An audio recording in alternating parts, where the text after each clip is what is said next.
The Democratic Youth Federation of India and Tribal Youth Federation on Monday staged a protest rally in Agartala accusing the ruling BJP government in the state of institutionalizing corruption across various government departments over the past 7 years.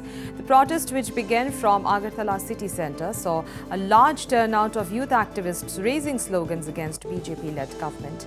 The protesters allege that corruption has now become deeply entrenched in the state's governance structure, with irregularities being exposed even in crucial departments under Chief Minister Manik Saha, including Home, Health and Public Works Department. The protesters further demanded that the government take stringent action against those involved in corruption and ensure that public funds are utilized for the welfare of the people. The rally concluded without any untoward incident, but the youth organizations vowed to intensify their movement until accountability is established. The mounting allegations of corruption have sparked widespread discontent in the state. However, the ruling BJP denies the allegations.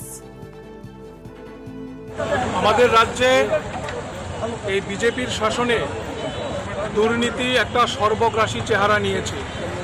শিক্ষা থেকে স্বাস্থ্য, police প্রশাসন থেকে পঞ্চায়েত, সর্বত্র দুর্নীতির খবর চোখের সামনে ভেসে উঠছে। এবং সবচেয়ে অবাক করার বিষয় হচ্ছে, দুর্নীতির ঘটনাগুলো আজকে প্রমাণিত।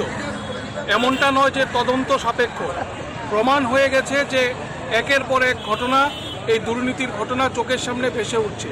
ফলে আমরা ডিওয়াইএফআই এবং টিওয়াইএফ সিদ্ধান্ত নিয়েছি, আমাদের রাজ্যের এই মুহূর্তে সবচেয়ে জ্বলন্ত যে ইস্যু, যে আলোচনার বিষয় দুর্নীতি, এই ইস্যু নিয়ে আমরা আজকে রাস্তায় নামছি।